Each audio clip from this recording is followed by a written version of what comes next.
my views are that the levels of sentience animals have somewhat determines the rights that they should have. The moral argument, I think, only has credibility when you have hunters who are specifically looking for weak animals or ill animals or very old animals. I wouldn't say those people are vegan, but what I would say is they're morally justified in not being vegan. This episode of the Cosmic Skeptic Podcast is brought to you by you. To support the podcast, please visit patreon.com/Cosmic Skeptic.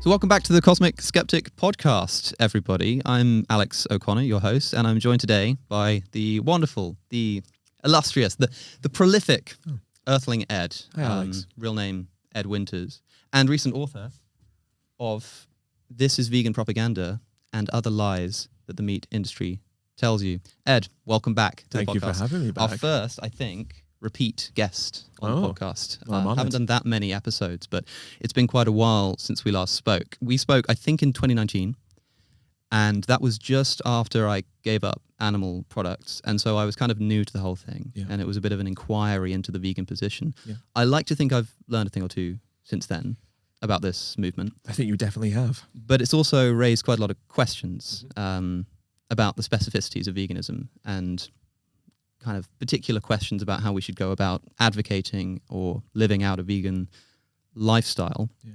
But I think because of the fact that there will be people watching who haven't seen our first podcast and maybe are unfamiliar with your work, I think it would be a good place to start to talk about veganism generally. Sure. We're not going to do the story of how you became vegan because you've done that 100,000 times already. But what I do want to talk about is, in your view, to be clear with our terms, what veganism is, what it is that you're actually advocating people do, I guess like a definitional starting point. So yeah, welcome back. And I guess the first question is, what is veganism? Yeah, I mean, it's a simple question, but also a relatively complex question, I suppose, in terms of the context of how we live. Veganism, I guess the formal definition is to live in a way that excludes, as far as is possible and practicable, the exploitation and use of animals, non-human animals. And so I suppose in tangible terms, that means eliminating some of the primary aspects of, through which we exploit animals. So meat, dairy, eggs, of course, clothing like leather, wool, down, fur, and then obviously avoiding cosmetics tests on animals. And those are kind of like the broader, more obvious ones. But the definition, I suppose, you use that word specificity, which is a bit of a mouthful, right? And that's part of the interesting, I guess, nuance of this conversation. When I know that maybe you had a couple of questions that we were going to dive into, kind of more catered around that. But I think that there is this nuance which exists. And to kind of go off on a really random tangent straight off the bat, a lot of things that people always say to me, they'll say similar things. And one of the things that I always hear from people is, I suppose, like, why do we have to be vegan? Like, what is this reason to be vegan now? And it comes down to that notion of choice. And so this notion of reducing as far as is possible and practicable, I suppose, comes down to the fact that we have an option which we haven't necessarily had in the past, where we can be vegan now in a way that we weren't able to be 100 years ago, certainly not 1,000 years ago, let's say. So that's where it becomes, I guess, a prevalent moral issue of our time, because it is now possible and it is now practicable in a way that it hasn't been before. Yes. I think the operative word in the definition of veganism that the Vegan Society uses and that you've alluded to there is practicable or possible, as you've put it also there.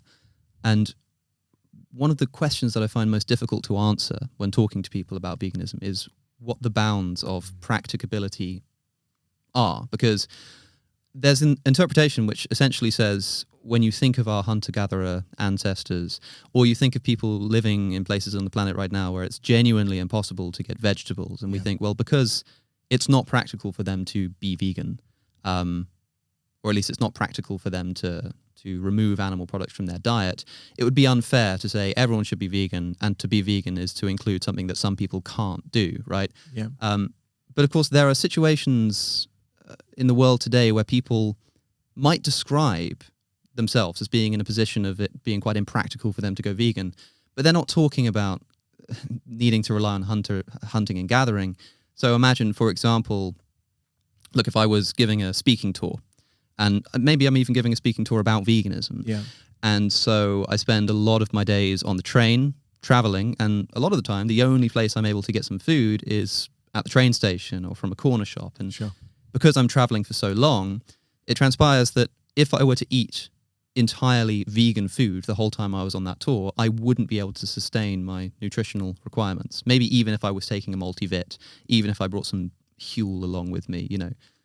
A situation like that, it doesn't seem like the kind of crazy, extreme type of situation that we'd usually say somebody is justified in eating a pig or a cow, but it does seem like it's perhaps worthy of a label of impractical or impracticable. I don't know what you think about a situation like that. Well, I mean, I've been in situations, it depends, obviously there's degrees. Now I've been in situations where I've done speeches, or I've been to areas where there is limited to no vegan food available, and you really are kind of scraping the barrel to find something. But by and large, it's always workable, and I've never felt that I needed to not eat something that was plant-based in those moments. Now, I think we have to look at, there are these degrees that we have. And so often people say to me, look, it is unrealistic to expect everyone to go vegan. And I think it's absolutely fine to admit that that's true. In fact, it's important, because the last thing we want to seem is dogmatic or ideologically naive. And, I would say that for a significant number of people in the world, there isn't the options that we have. And you can maybe even make the argument that, I don't know if I could say majority, but there's definitely a significant number of people where it's not possible. And I think what the roadblock we run into sometimes is people can be disingenuous, and they can apply that knowledge of it not being possible for everyone and then apply it to themselves as a way of trying to detract from their own personal responsibility. And so what I mean by that is it would be easy in a situation where it's difficult to then say, well, not everyone has to be, or it's not always going to be possible, so therefore I'm not going to push myself as much as I could in this moment. And I think the situation you're describing is one where it might be inconvenient, but probably doesn't make it justifiable to buy something else when potentially you could have prepared a bit more earlier in advance, or stocked up somewhere where you knew there was an option available. Yeah, I guess you could say that if there is an injustice somewhere in here, it's in the fact that you didn't prepare properly when you embark on the speaking tour. I wonder, if somebody were looking for advice in a specific situation as to what the kinds of things they're looking for in order to judge whether something is actually practical or not. I mean, imagine if you're on holiday in Rome and you don't really know the area very well, and you're off to see the Vatican in an hour's time or something, and you've got your booking. Yeah. And you're looking for somewhere to eat because you're very hungry, and you find a place, but because you're in Rome, everyone's doing fresh pasta, and it's all got egg in it, right? Yeah. So you sit down, and everything has egg. Now, in theory, you could stand up, look around, just walk and walk and walk until you find somewhere that will serve you food that doesn't have any animal products in it.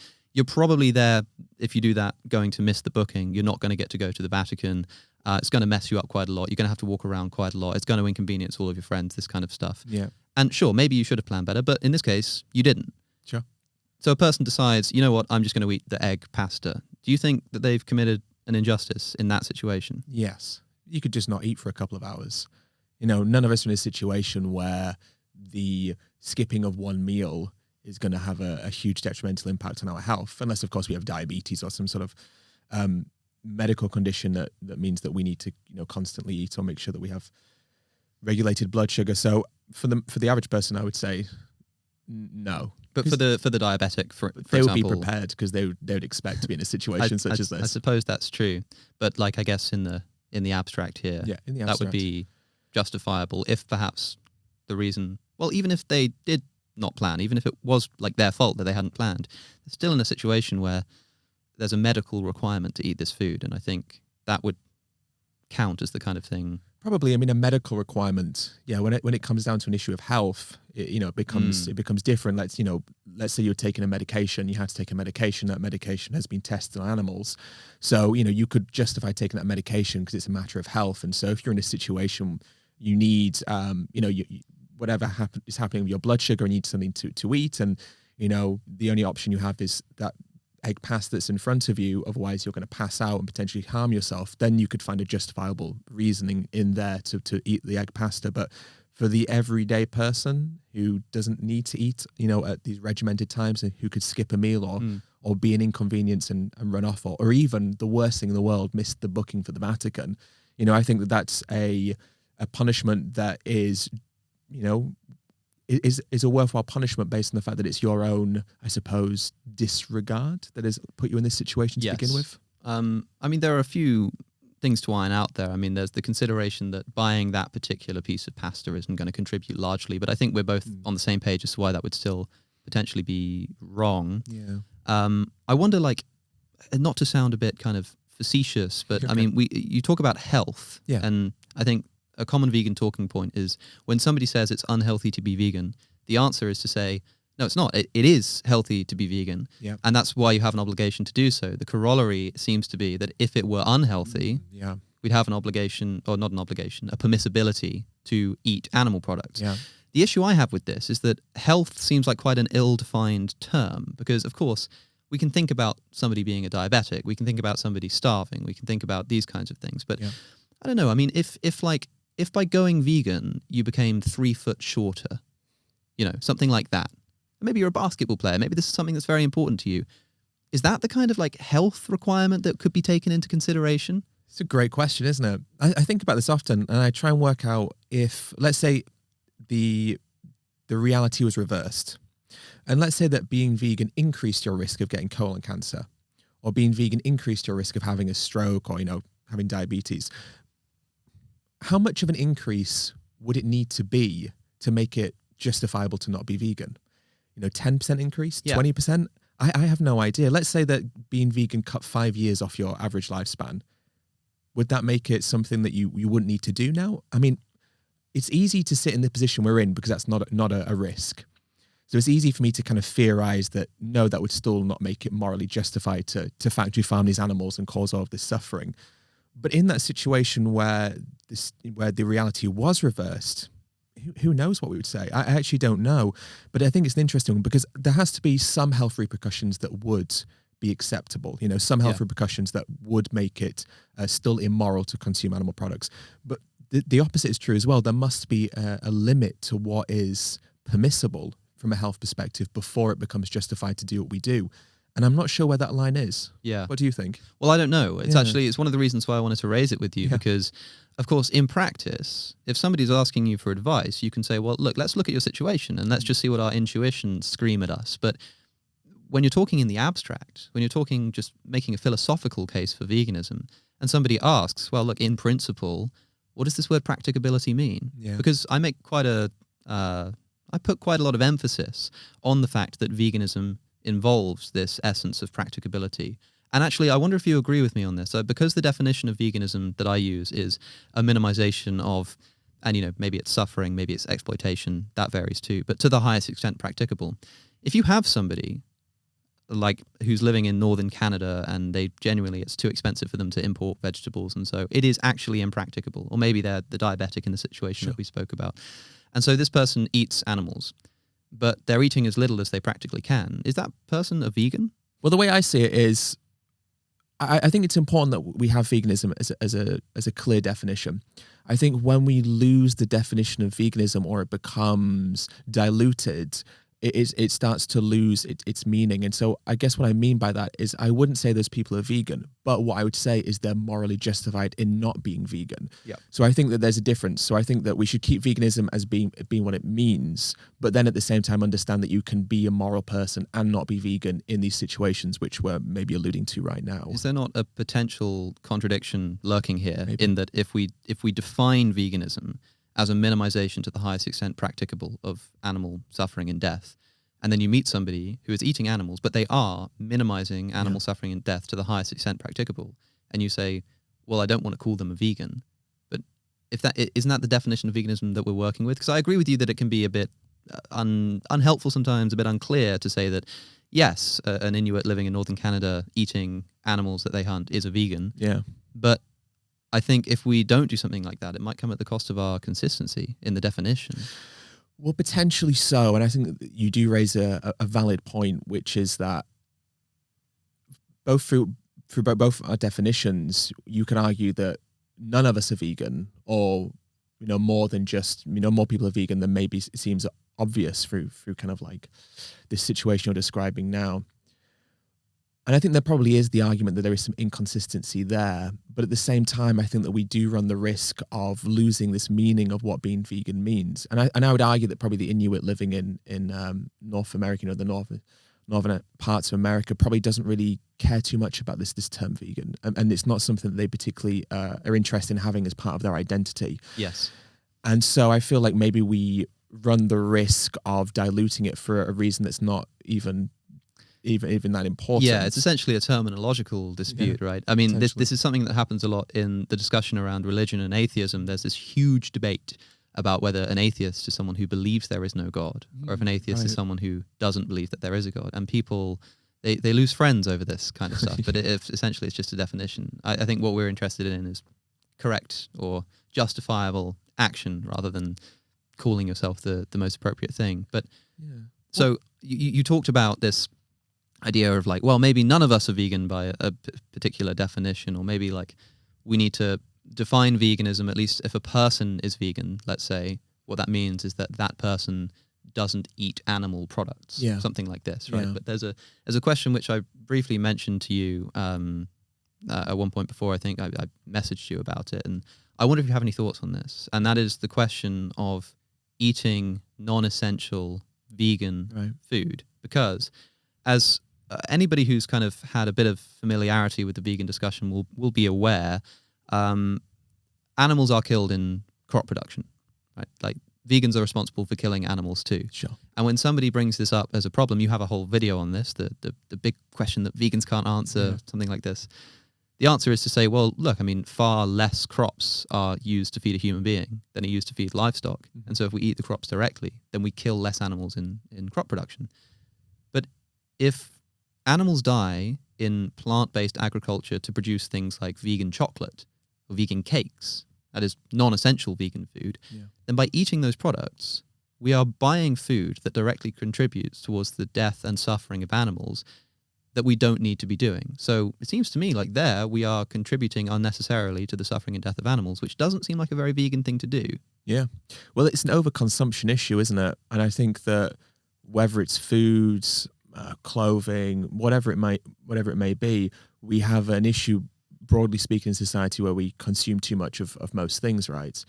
And so when it comes to this idea of, what is not essential, I guess firstly, it's quite hard to determine what is essential. Now, we could take essential as just meaning, 2,500 calories a day, making sure you hit your nutrient allowance. And then you could make the argument, well, if I've hit my nutrient allowance or my nutrient, goals with 2,000 calories, well, I've got 500 calories spare. Having a piece of chocolate cake or whatever it may be could be classified as essential because I need those extra calories. So I don't think it seemed maybe that the line you were drawing was between like healthy and unhealthy, and you're using like unhealthy as being non-essential.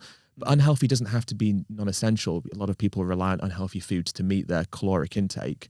So I think it's just more about an overconsumption issue, and we shouldn't be consuming above and beyond what we need, because then we have health problems as well, and that obviously brings about a huge problem to society and to individual health. So I think it's just more about being responsible and not over-consuming what we should be consuming anyway, and that would somewhat alleviate that problem. I think that makes sense. Yeah. We could potentially draw out a more specific answer by looking at a problem case. Like we have a situation in which a person has a choice for whatever reason to either eat and if one product doesn't do it, let's say they have to do it every day for the whole week or something, they're eating vegan food and they know that a certain number of animals are being killed in crop production in order to produce that food. Right. And it's probably like a few. It's not just like one, right? But they do have the opportunity, because of where they live, to maybe go hunting, or maybe, they have a neighbor who has chickens in their back garden, this kind of thing. And so still things that we see as morally problematic if we don't need to do them. But faced with the choice between killing that one animal and eating the animal, and eating the vegan alternative, which is killing more animals in crop production. And I don't think this is always the case, of course, because in like factory farming, far more crops are used. Yeah. But if a person were in a situation where they eat a bit of chicken or a bit of steak or a bit of elk or whatever, and it kills less animals than eating a vegan alternative that kills more animals in crop production, what's the correct thing to do? And I guess separately, what's the vegan thing to do? And are they the same thing?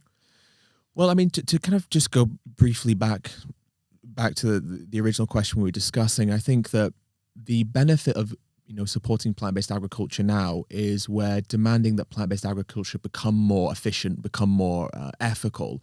When we look at things like vertical farming or kind of more regenerative systems of plant-based agriculture that are focused, less on efficiency of production, but more on sustainability and morality of production, I think that those advancements will be driven from this demand for these plant-based foods. And I think that the risk we have is by, I guess, normalizing the consumption of animal products, we are less likely to pursue a more preferable system of plant-based production. There was a paper actually on crop deaths, and Joe Rogan cited it. And in that video you referenced of mine, I speak about this paper. And the paper basically starts by saying that they estimate about 7.2 billion animals are killed in crop production annually. But the conclusion of the paper is that actually in the future, it should be possible to produce plants without killing any animals through things like vertical farming systems.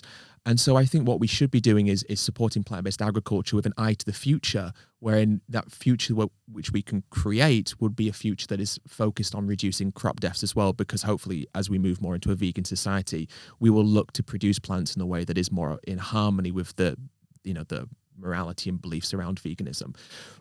But I don't want to dodge your question. To come back to the question that you're alluding to, let's say with backyard eggs, for example, there is probably a situation where you can justify consuming backyard eggs and not have too much of a moral problem with that. But with this specific thing we're talking about, those hens will be fed something, and they'll be fed chicken feed, which is, of course, something that's grown and harvested, and the same problems exist. Yes. But with the hunting one, I think what's interesting there is, I suppose there's a couple of ways of looking at it. The first is when we talk about food systems, I suppose the word system, heavily implies a form of production that can feed the masses. Hunting obviously can't. So if we separate hunting into kind of individual damage, but then societal harm as well. From a societal perspective, the notion of hunting being a food system obviously doesn't work. We can't feed everyone with a system of hunting, because if you want to do canned hunting, which is where they breed animals in these kind of contained zones, that doesn't work because you're still feeding them something. But even with kind of truly wild animals, let's look at the US. There's 30 million deer, 360 million people thereabouts. So you can't feed everyone with a hunting system, and actually the ecological damage of doing so would be catastrophic. So that doesn't work. So we still should be preferring a plant-based food system, or kind of lending more credibility, I suppose, and validity to a plant-based food system. But I suppose from an individual perspective, what becomes interesting to me is the hunting argument, or I guess the moral aspect of the hunting argument, often comes down to things like, what we're talking about now with crop production deaths, but also, I suppose, the idea that there is too many deer or too many of moose or elk, and it's actually morally preferable to hunt them because it reduces the risk of starvation and reduces the risk of dying from a horrible disease, which obviously happens to wild animals. I guess the main problem with that is hunters are killing animals in their prime. In nature, there is kind of like a system of checks and balances where the weaker, the older animals are the ones who are taken by the predators, because they don't have the legs to be able to run as fast as they used to be able to. They don't have the stamina to be able to evade danger. And so I think, the moral argument, I think, only has credibility when you have hunters who are specifically looking for weak animals or ill animals or very old animals and looking to kind of like, I suppose, hunt in that way. But that's not the situation we have. These are very healthy animals, the big stags with the big antlers. And so actually that is robbing an animal of a life which, from a natural perspective would be much longer than it would have been if they hadn't been hunted. So I think that's potentially when one of the moral aspects of hunting becomes slightly tenuous, is the argumentation that's used, I don't think actually plays out in the actions they partake in. It's like a reverse natural selection. Instead of the survival of the fittest, it's the exact opposite. It's survival of the weakest, because hunters are picking off the strong and well-suited. It's quite disastrous to the ecosystem. I mean, what's fascinating is they've seen in certain species of wild animals that genetic traits have gone in the opposite direction of what you'd expect. So their horns have become smaller because it's seen as less desirable. So evolution has taken over in a different way, where it's trying to stop these animals from looking or being as desirable as they would have been, if evolution had continued in the linear path it would have done. And it's interesting when when you consider the element of people liking to claim that this stuff is natural. It's like, well, in many ways, it's not just unnatural, it's exactly unnatural. It's the exact opposite of what a process of natural selection would be doing. Not, of course, that nature would be a good thing to appeal to when trying to judge our ethical conduct anyway. Certainly not. I guess I'm interested in seeing what your principled position is here, just to kind of round up this particular problem, which is, I guess, is it always the case that the action you take that results in the least amount of animal suffering and or death is the vegan action? Or are there situations in which you could potentially, at least in principle, be responsible for more animal death and suffering, but be vegan? This is, I guess, the problem. I guess it's kind of an objection to this idea of defining people as vegan only if they don't eat animal products, is that if there happened to arise a situation in which it genuinely were the case that by eating an egg, eating a bit of chicken, something like this, it contributed to less animal suffering than eating some kind of vegan alternative did. And you're right that maybe we should be eating in such a way as to vote for the future that we want, right? But in the situation that that person is in right there in that particular decision, is it the case that a person can kind of kill more animals and say it's the more vegan thing to do? Because for me, that just seems a little strange. And it seems counterintuitive, right? I'm hesitant to make a declaration one way or the other. I'm hesitant to make the declaration in saying that is not true, because I think it can be dangerous to have definitive opinions on something when it's hard to be able to categorically state why that would be the case, if you know what I mean. Yeah.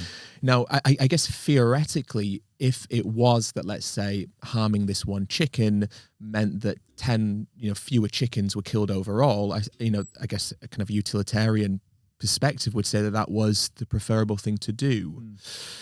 But I guess I'm not sure where that situation necessarily exists. Even with the case of hunting, you kill one elk, hunters will make the claim, well, that elk feeds me for a year. And that may well be true, but it's also not the only food you're consuming.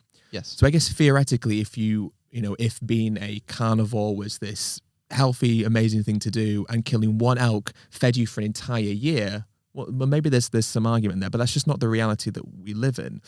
So I can't think of a tangible example which necessarily subscribes to what you were asking. Yes. Do you have any? I don't have any that I would confidently say, I know that this results in less suffering. I think the reason why it's useful to talk about it is because a lot of the time people make an argument that there's some particular form of vegan action that actually kills more animals, eating plants kills more animals, this kind of thing. And there are two discussions to have about that. The first is to say, like, yes, it does, or no, it doesn't. The second is to say, well, if it does or if it doesn't, does that matter in terms of what our practice should be? It seems to me that, like, I would agree with you that in the vast majority of cases, at least, it is actually the case that being a vegan is going to harm less animals. That's kind of our thing. Yeah. But I would quite trivially, in my view, accept the conditional that if a particular action results in less animal suffering and death, that is just going to be the right course to take. So I agree with you that it seems like you're implying that maybe you agree with me there that conditionally it would be the case if it caused more animal suffering, that would be the wrong thing to do. But because that never materializes, it kind of doesn't matter.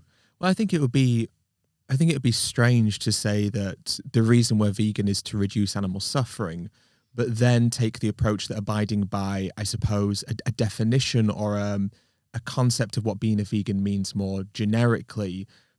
I don't think that should be more important than actually abiding by the philosophy of reducing suffering. Right. Because then we're using veganism as an identity, and we're saying that identity is more important than the actual philosophy behind it.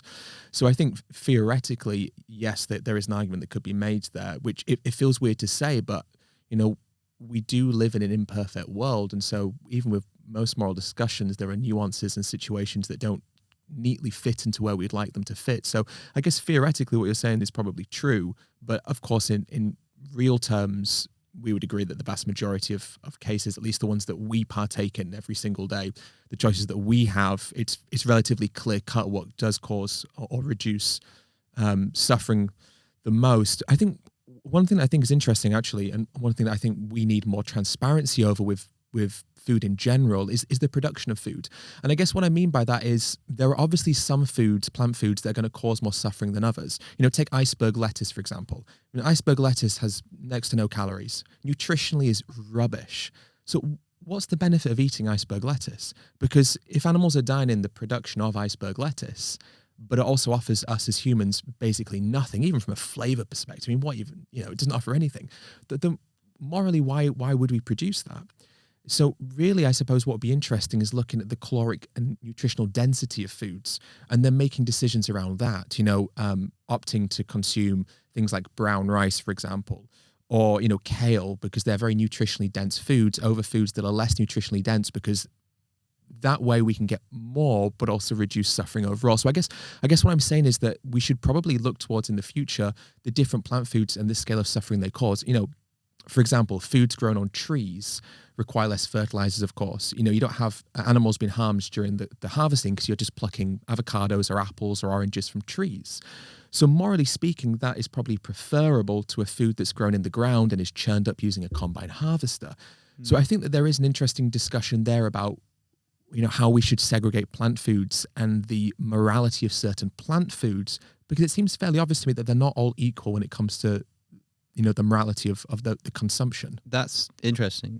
I can imagine in a world where there were no animal agriculture directly, but animals were still killed in crop production, maybe the equivalent of us would be people who are trying to raise awareness for this thing that they might call veganism, which is, the exclusion of animal suffering. So only eat those foods that don't cause animal death. They'd be advocating the same thing as we are right now. Yeah. But instead of, don't force a pig into a gas chamber, it's like, don't use a combine harvester. Right. You're right. There's kind of like a second order discussion about reducing animal suffering in even plant-based agriculture. And I do want to talk about the methods involved, because one of the things that I think your book is most useful for, especially for someone like me, is that you have a chapter, the third chapter, quite a chunky one, in which you basically just describe, quite dispassionately, you just explain what's actually happening to animals on factory farms.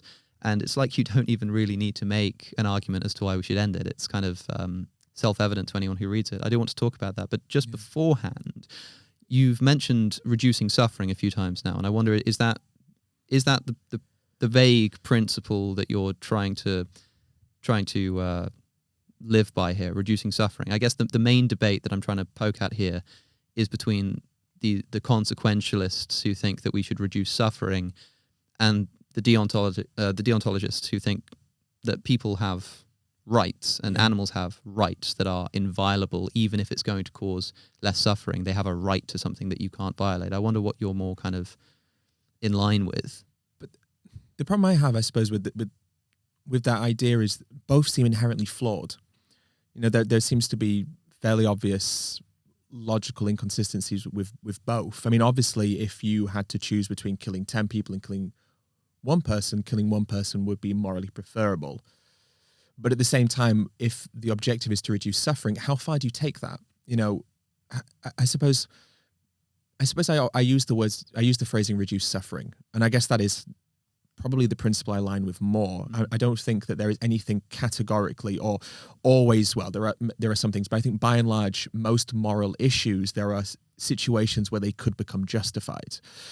So I don't think it's very easy to say that everything is always categorically wrong. Yeah. Because there's probably always some hypothetical that you can think of where that action would be justified.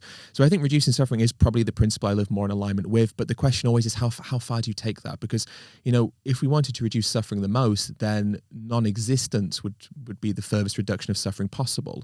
But I don't advocate for eugenics. I don't advocate for, the elimination of life, because the elimination of life would be the elimination of suffering. But that seems to be the logical conclusion to this pursuit of reducing suffering as much as is possible. Yeah, interesting. A lot of people, for that reason, think that veganism of a kind, certainly consequentialist veganism, would entail, for instance, antinatalism. Right, yes, yeah. That it's immoral to have children because of the suffering that you're inflicting upon these beings. And the way to minimize suffering in the most, let's say, reliable way would be to stop having children.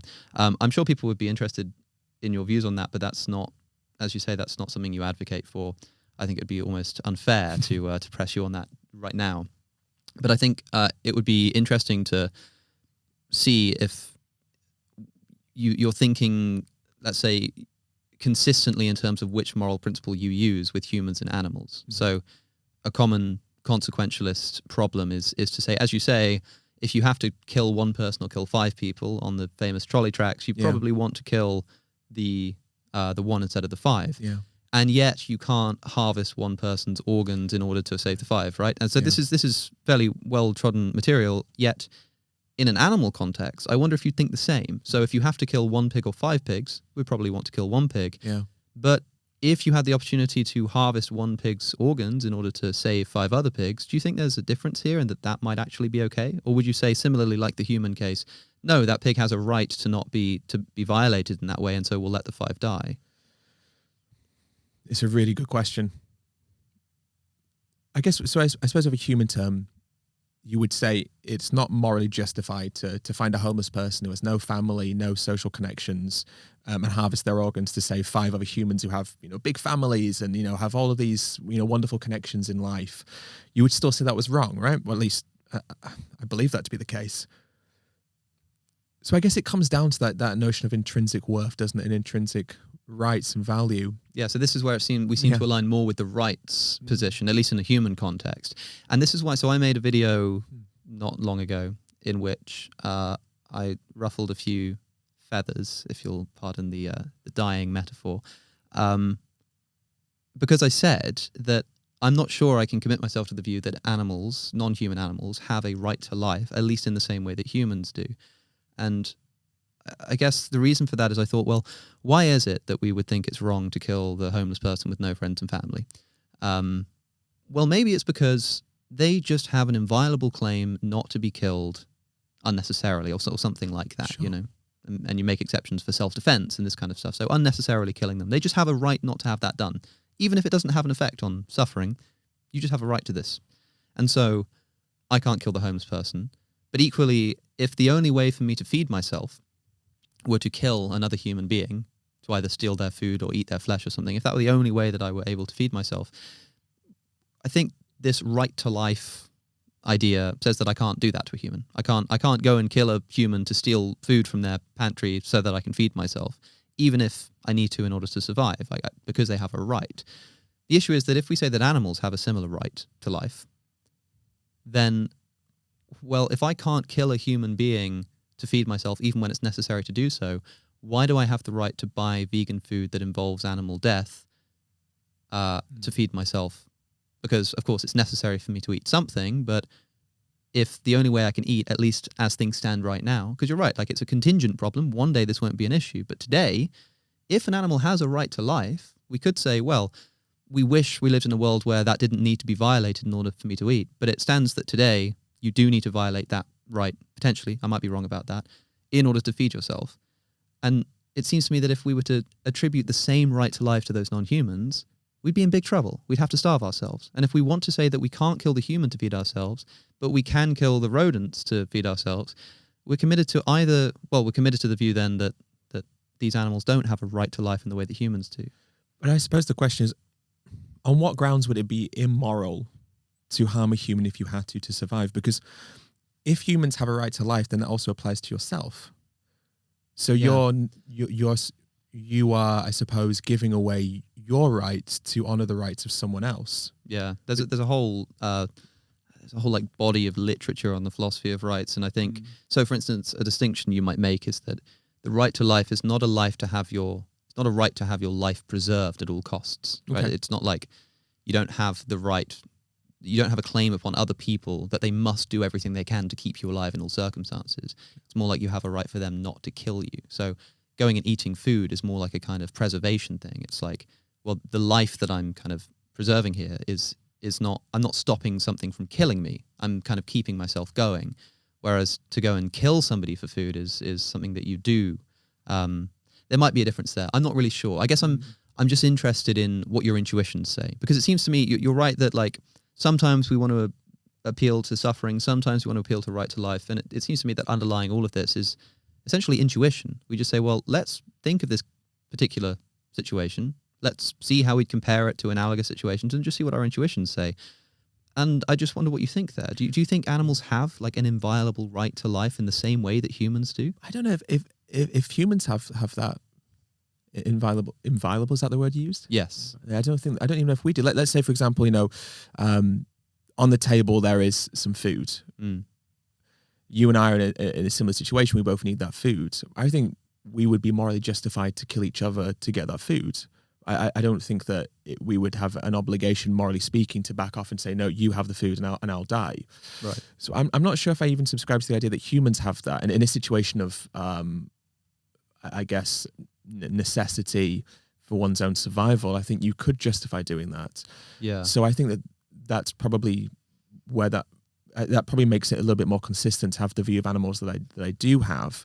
I just don't think that there is anything like intrinsic rights for anyone. I mean, who ordains that? Who grants that? Why do we have that, other than the fact that we are humans and so we believe ourselves to possess something that other animals don't have? But surely that's just coming from a place of ego rather than anything more objective. Yes. So this would be the other prong of the forks, because if you have this issue that I said you're basically committed to a view, but you're not. There are kind of two options here. You can either say, okay, non-humans don't have a right to life and humans do, or you can say, well, I guess no one has an inviolable right then. I mean, for what it's worth, I think that the two ways around this problem that rights theorists will take is some of them say what you seem to be implying, which is that actually, if there are such things as rights, sometimes they can be overridden. Sometimes they just can be violated ethically.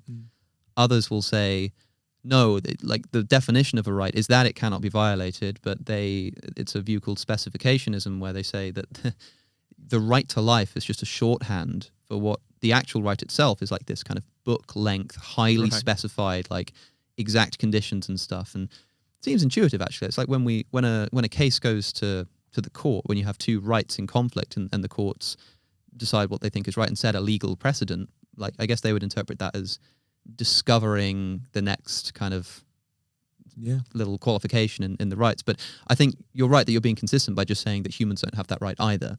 I think that's fine. That the issue is with that if you're saying that, well, no one actually has a right to life, maybe the reason we talk about rights is because it's like a useful concept to act more morally, to reduce more suffering, this kind of thing.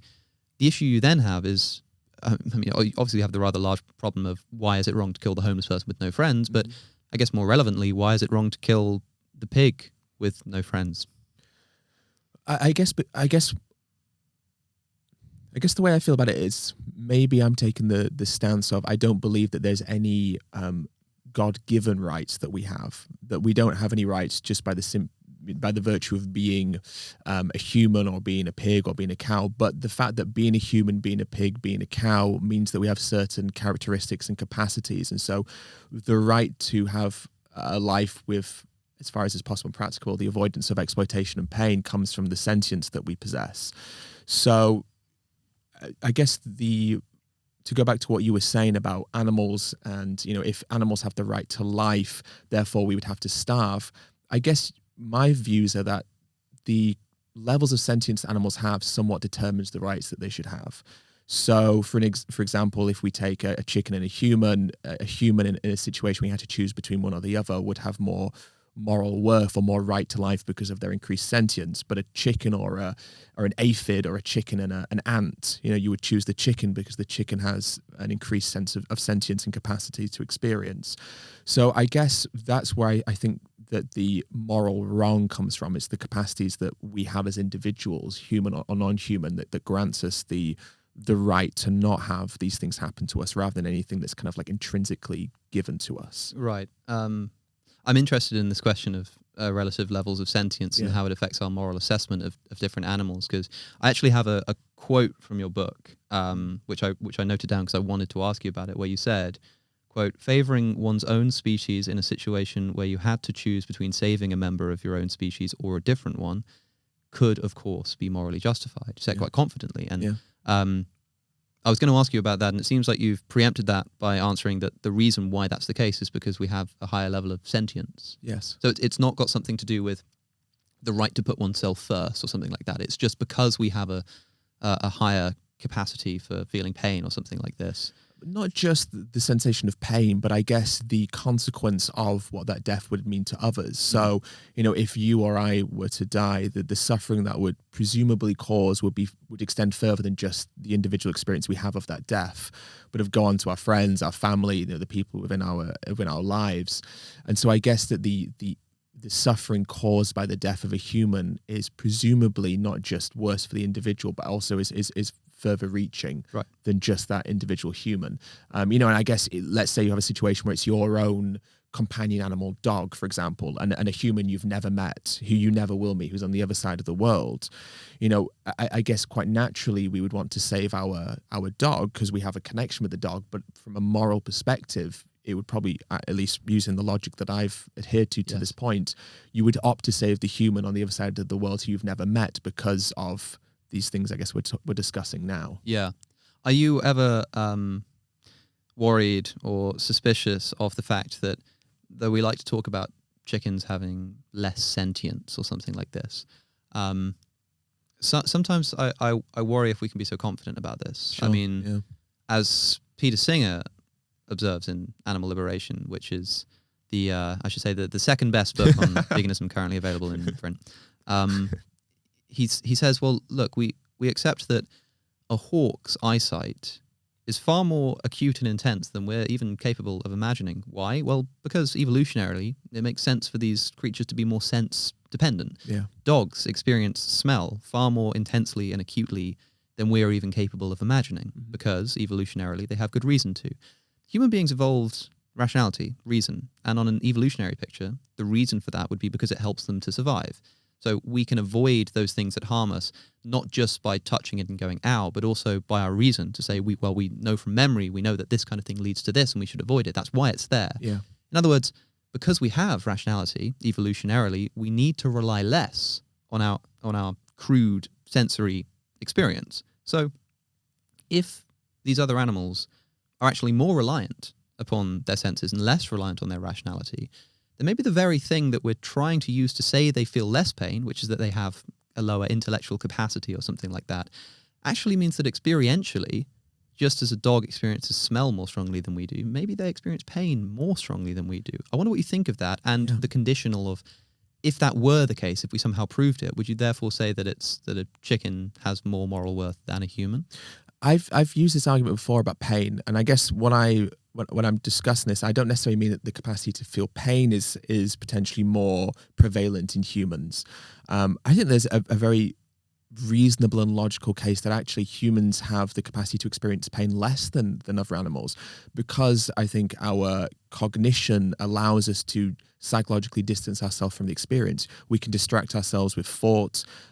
We are understanding, or we have an awareness that pain will end, even if that means death. We know that it isn't an eternal feeling, that have some sort of end point. And I guess an animal who maybe doesn't have an awareness of death, or obviously doesn't know about painkillers, or maybe because of their cognition lives more in the moment, is more kind of focused because evolutionary, they're a prey animal, and they have to be in the zone, ready, kind of hyper aware of what's around them. There is probably the argument that they experience pain more because psychologically speaking, there's an extra element of fear that comes with not knowing if it will end. The inability to distance oneself psychologically from the experience you're having could potentially mean that you're trapped in that sensation in a way that you and I as humans potentially have the luxury of avoiding it, as severely. Yeah. So actually, I think there is a good case that non-human animals can experience pain more than we can, or at least, that the isolated feeling of pain in a specific moment. There's different types of pain, emotional pain of such, of course. So I guess it's not so much about the pain, but I guess it's more about the sentience in other ways. I suppose the ability to fear death, the ability to have an awareness of what will be lost, things that maybe we as humans have an increased ability to understand and rationalize. Those things create a life that is, I don't want to use this phrasing, but I guess this is where I'm going to, kind of quote unquote more worth living, because the ability to gain something from it, and the ability to experience, is probably more prevalent in a human than within other animals. And I feel a bit, I don't really like what I'm saying, because it feels a little bit like I'm degrading non-human animals more than I would like to. Yes. And I'm always very wary of placing humans on some sort of pedestal, because I think for the most part it is somewhat unwarranted. But I guess inadvertently, by creating a hierarchy of sentience, I'm doing that as a natural thing, which leaves me feeling, I suppose, a little bit conflicted about. But again, it comes down to what we were saying earlier about veganism and the reduction of suffering. And is it more important to be philosophically right, or at least not philosophically, but at least logically right, or ideologically motivated? Because ideologically, it would be very simple for me to say, no, all animals are, the same right to life as a human, because ideologically that fits more in with the philosophy of being vegan. But maybe realistically, there is, of course, somewhat more of a worth of life hierarchy, if you like. Yeah. But maybe, just to kind of finish the point, maybe there isn't so much of a distinction between humans and cows and humans and whales, of course.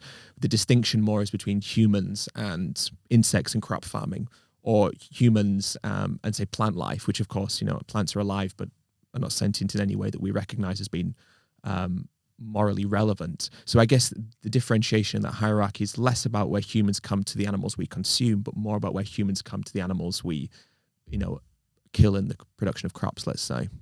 Yeah, I guess the reason people would be interested in this question is because it leads to a quite strange conclusion, potentially, and there may be ways of avoiding this by appealing to higher and lower pleasures, as John Stuart Mill had them. The idea that there's just this kind of categorical difference in experience between like crude physical pain and like the experience of worrying about your taxes or fearing death or enjoying an opera. Interestingly, Mill opens Utilitarianism, the essay, by responding to the criticism, because he'd previously advocated for utilitarianism, and it was seen as just a pleasure-pain balance. And the criticism, believed to come from Thomas Carlyle, was that it was, quote, a pig philosophy, because of the fact that if it's all about pleasure and pain, then a pig's pleasure is worth no more than or no less than a human's pleasure, and that's ridiculous. And so Mill responds to this by saying, no, because we have higher pleasures and lower pleasures, and they only experience the lower pleasures and this kind of thing. But interestingly, had he had a bit more prescience on this matter, he might have been like, well, yeah, that's not actually a criticism, Mr. Carlyle. I found that quite interesting. But I guess the conclusion I was talking about was that if it is the case that chickens potentially feel more pain experientially, then if we want to conclude from that they have sufficiently worse or more intense experiences than us to warrant them being called worth more morally than us, then we really would be committed to a view of probably removing ourselves from the planet as quickly as possible. And I think it seems like that's an intuition you wish to avoid, and I think you're doing so by saying that there are kinds of pleasures and pains that humans have access to that other animals simply do not. I guess the question is the relative weight of those pleasures, and why a so-called intellectual pleasure would be worth more than a physical. Seems arrogant, doesn't it? To think that. And that's my problem with that view, I think. It's true. Well, what do you think? Because you had, I guess, with your video about right to life, you've created a distinction between humans and non-humans. So I guess, where does your distinction stem from? Well, I'm not entirely sure, actually. And interestingly, that video was part of a Q&A. So I wasn't making a video. I mean, the video was titled I probably don't think animals have a right to life, but it was a question. Somebody said something about, they said, what's the best argument for animals having a right to life? And I was like, well, I'm not really convinced that is something we can defend, but I'm not sure what I think about it either. That's why I'm quite interested to speak to you, and also why I think it would be interesting to hear what our wonderful viewers and listeners think about this particular issue. I think I am committed to the view that pleasure and pain, if that is what grounds moral worth, and there's a question for me as to whether there's kind of a meaningful use of the word moral worth that is in any sense objective. But I think if we take the view that suffering is what matters, then I think I would just be committed to the view that if other animals can suffer more, they are worth more for that reason. I remember I had a debate once where I was asked if there was a super sensitive panda Right. Yeah. who just experienced pain like far more intensely than any human being does, would that panda have more moral worth? And with the view that I was defending at the time, I think I quite easily just said, well, I guess yes, I guess I would be committed to that. And people objected to that, of course, and it's maybe quite problematic and causes you to rethink things. So maybe suffering isn't all that matters. It's a complicated matter, you know. I don't really know. It's hard, isn't it? Because the risk that I suppose we have, I mean, logically, I suppose you're right. If we take the position that it is the reduction of suffering that's most important, then of course those who have the capacity to experience suffering the most must be those who have the most moral, who deserve the most moral consideration.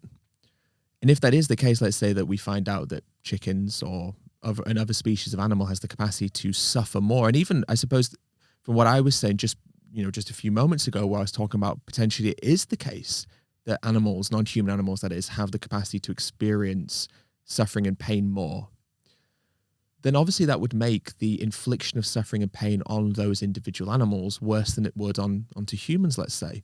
But that leads us down a tricky road of I suppose characterizing some atrocities as being worse than others, based on I guess scale and then the infliction of suffering. Yeah. It becomes a very tricky road to kind of go down, doesn't it? I think the problem is that this stuff about suffering, it's by definition experiential, and you can never get into the head of even another human being, let alone another animal.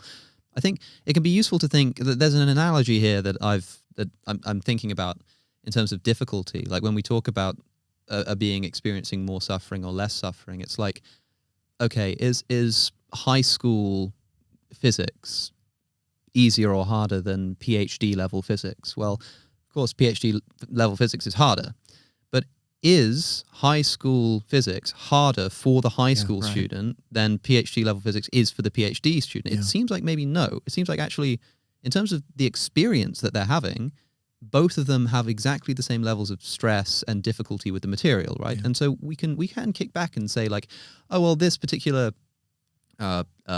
method of slaughter or treatment, or this particular action, or this particular pain, it causes more pain, it hits harder, it lights up more of the brain, this kind of stuff. It's like, well, maybe it's not as simple as that, because what matters is how it's experienced. Because you could light up every single pain receptor in my brain, but if experientially it didn't really do that much to me, then it wouldn't really matter, Such a good point, isn't it? So I guess, do you agree or disagree with the premise that sentience is what assigns moral worth? I think basic foundation. If there is such a thing as moral worth, it will be commensurate with sentience. I'm defining sentience here just as an ability to feel pleasure and pain. Sure. So, of course, the kind of stuff you're talking about where you say, well, it's not just about the suffering of the animal, but also the suffering of other people and this kind of stuff and their fears and their worries, I would just kind of package all of that in to this definition of suffering and pleasure. It's, if there is something that ethics is about, it seems to be that that's what it is. Yeah. But I'm not sure. I mean, as my viewers know well, I'm pretty unclear about my meta-ethical views. I don't know what I think. I might even be committed to a non-cognitivist view that ethics is just an emotional expression and nothing more. But I'm not sure. That's why when I make a case for veganism, really I'm just making a case of descriptive consistency. I say to people, look, I don't care what my meta-ethical worldview is. You think that it's wrong to force a dog into a gas chamber. You think it's okay to force a pig into a gas chamber. We don't have a moral discussion. There's no moral element to the discussion that we're having. I just say, well, like, is it actually inconsistent? Because if you think it's okay to force the dog into the gas chamber because it's or it's not okay to do that because it's a pet. Yeah. Then I say, okay, if someone had a pet pig, would you be okay with that? And they say that would still be fine. There's just an inconsistency. There's not like a moral problem. That they're just being descriptively inconsistent, right? And so like I don't really know what my base moral intuitions are. But that's why when I argue for veganism, I don't really argue morally for it, but descriptively. A.J. Ayer, one of the early advocates of the non-cognitivist, emotivist view of ethics, pointed out, this kind of jumped off the page at me when I first read it, that most moral debate is not moral debate.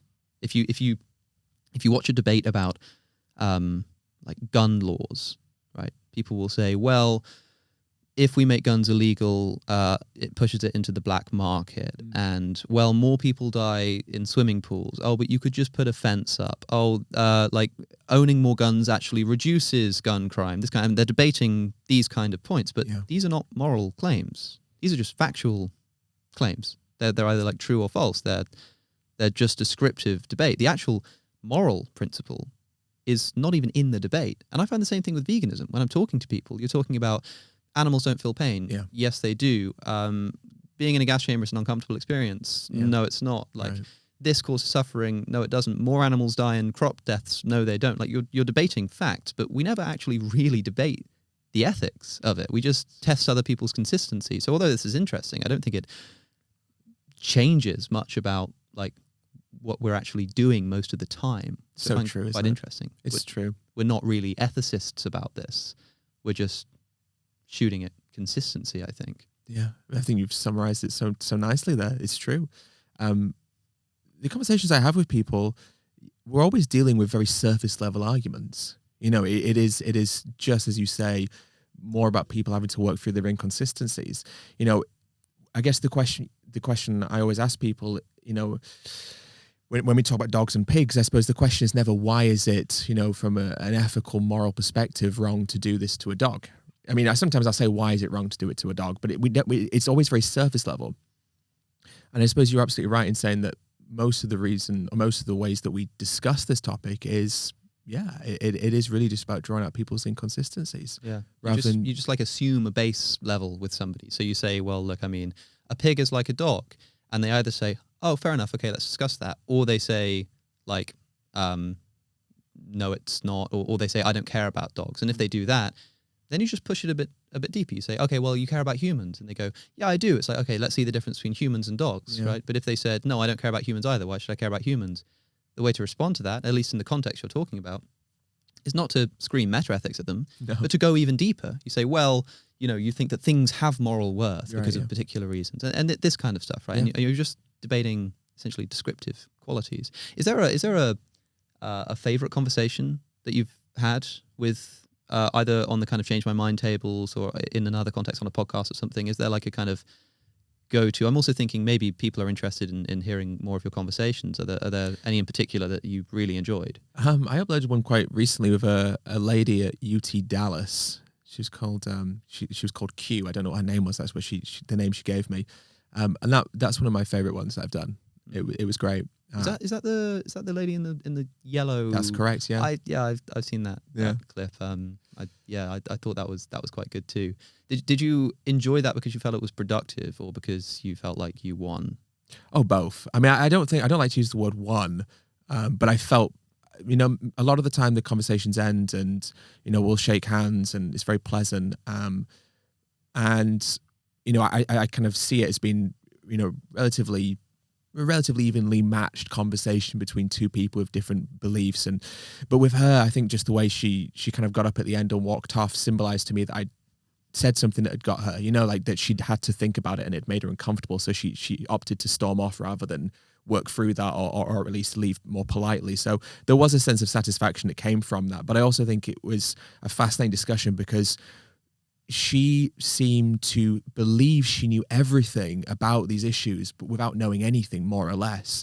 You know, talking about halal slaughter, but she couldn't tell me what it actually meant. There was a wonderful moment where she said, you know, that's why halal slaughter is more ethical. And you said, what's halal slaughter?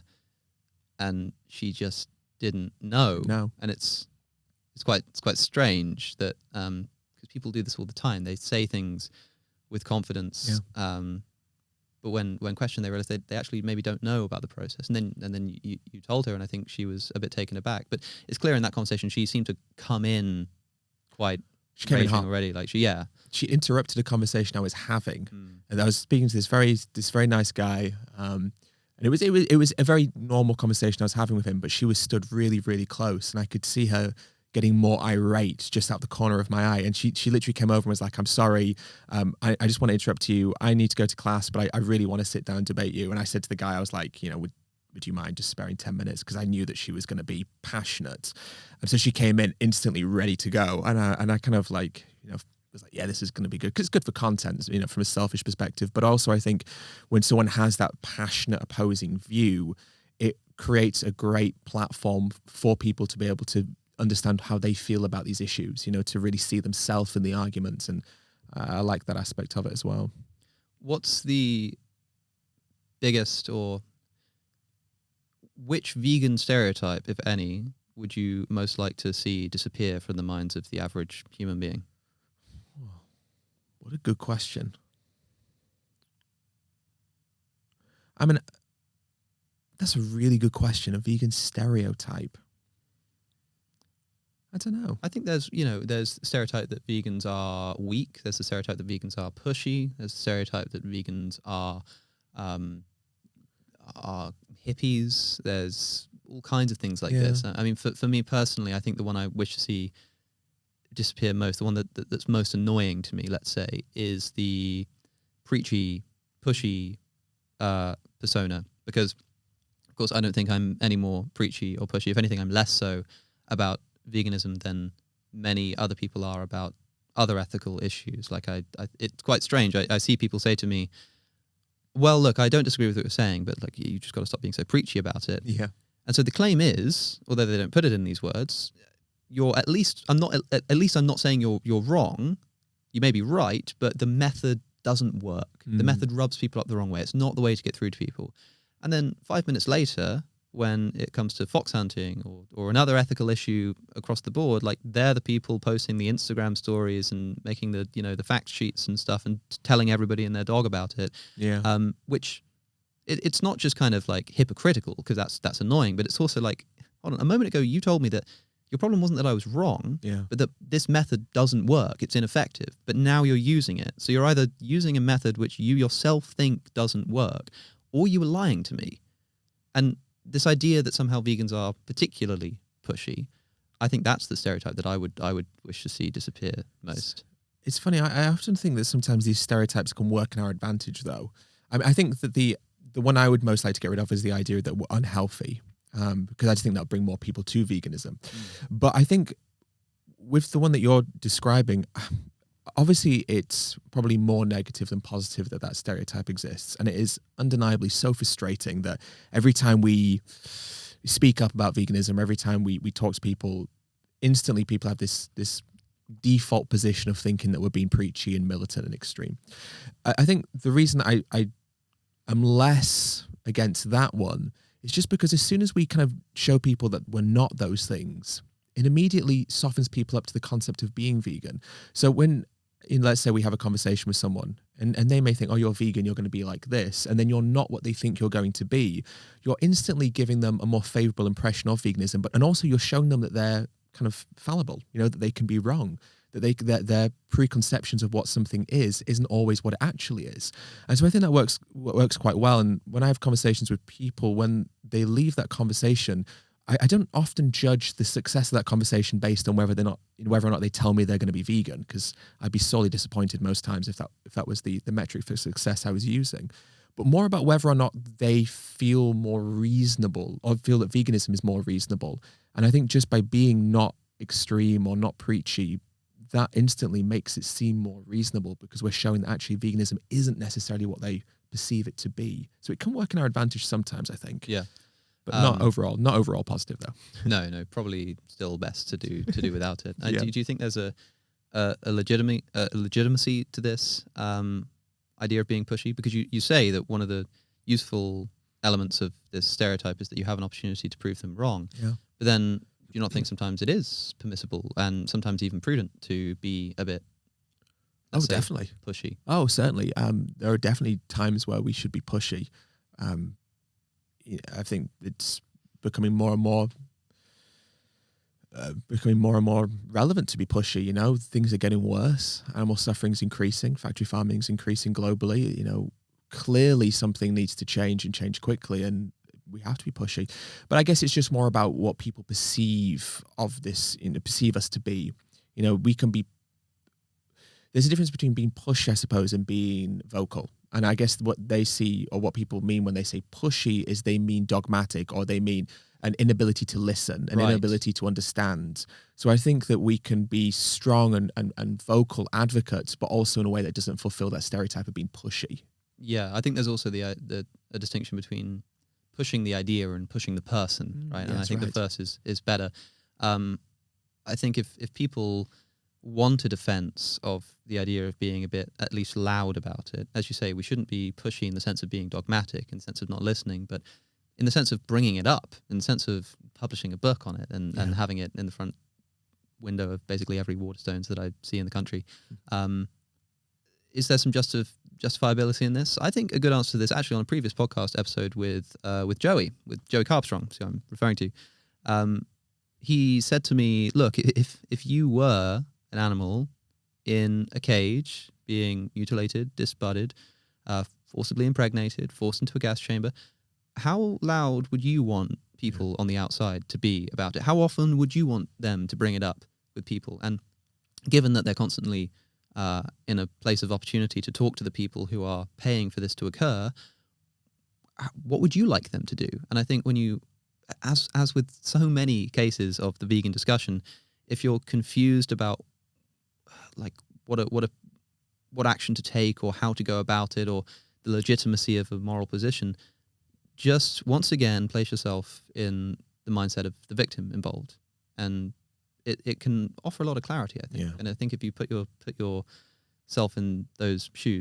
hooves, then you'll find that actually maybe you would want people to be about as loud as we're being. Yeah, probably more so. But that's that is why I think it's worth doing these podcasts and talking to people on the street and writing books like This is Vegan Propaganda and Other Lies the Meat Industry Tells You. I think this is going to be a good place to wrap up. I wanted to talk about the methods involved, the slaughter methods in factory farming. I think we probably don't have time to do that now.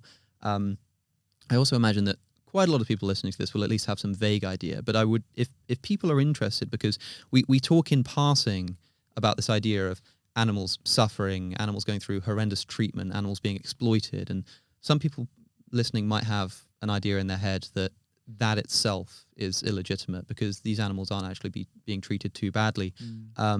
As I said earlier, but I'll say it again, chapter 3 of this book, especially if you're in the UK, because this is brand new, it's hot off the press, and it's got a lot of information about UK farming.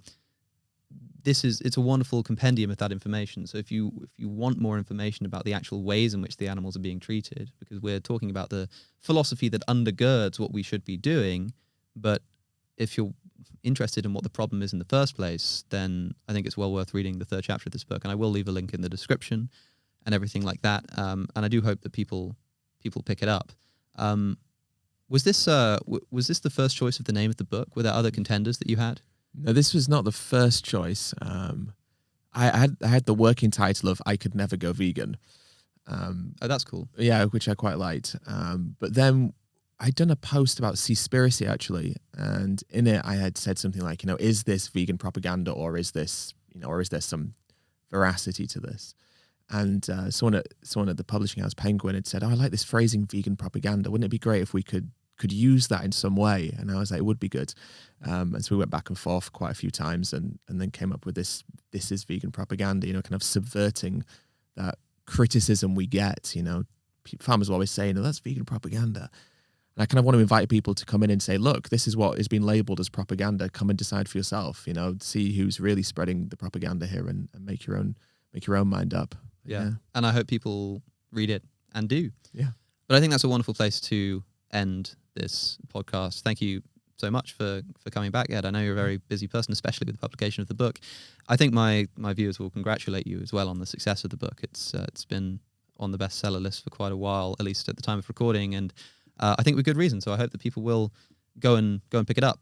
It's also worth mentioning that the two of us will be appearing together at the Vegan Campout Australia in the end of this year, in the summertime over there. So any of our Australian listeners who are interested in that, I'll leave a link to that in the description as well. I think that'll be quite a fun event. That might be the first time we've done an event together. I believe so, because the campouts in the UK were normally, you were last year, weren't you? That's right. We're on this each other's year. off year. Yeah. And of course, you're going to be speaking at the vegan campout in the UK this year as well. That's right. There's quite a great lineup again. I'll leave a link to that in the description as well. I'm not going to be speaking at that one myself, but Ed will be there. You'll be there? I might be there. Well, it remains to be seen. I'll leave it as a mystery. I suppose I should probably say yes to sell more tickets to my followers, but we'll see. We'll see. At any rate, it's going to be a wonderful event. So the vegan campouts that are happening across the globe, I'll leave a link to the information in the description, and people should go and check that out as well. Of course, if you're not already following Earthling Ed, then that's what you're going to want to type in, whether it's on Instagram or YouTube. It's all going to be Earthling Ed. Again, I'll leave the links in the description, and I hope that you do all go and follow him. I believe you also have a TikTok now, if I'm not mistaken. I do. I saw that. That's correct. I'm trying to use it more. I upload and then leave the platform as quickly as possible. That's exactly what I do. I will remove it from my phone and then reinstall it, upload a bunch of videos and run away. It's a pretty tragic platform. But if you do happen to be on that then shame on you. decrepit app, then yes, follow Ed and myself. I'm Cosmic Skeptic on TikTok for anyone who isn't following me on there as well. You're still not on Twitter, are you? No, I'm not. No. And probably better for it. Probably. But okay, I'll leave any socials that you do have will be in the description, and a link to the book. And I hope everybody enjoys the book and enjoyed this conversation. But with that said, thanks again for coming on, Ed. Thanks. And I've been Alex O'Connor, and this has been the Cosmic Skeptic Podcast. Thank you for watching. If you like the podcast and the other various bits of content that I put out, please do consider becoming a supporter on Patreon at patreon.com/Cosmic Skeptic. And a special thanks, as always, to my top tier patrons who really do keep this channel afloat. Thank you for even considering that. But also a way to support the channel is to share the podcast and share the content with your friends and your family, and indeed your enemies. With that said, I will see you all in the next one.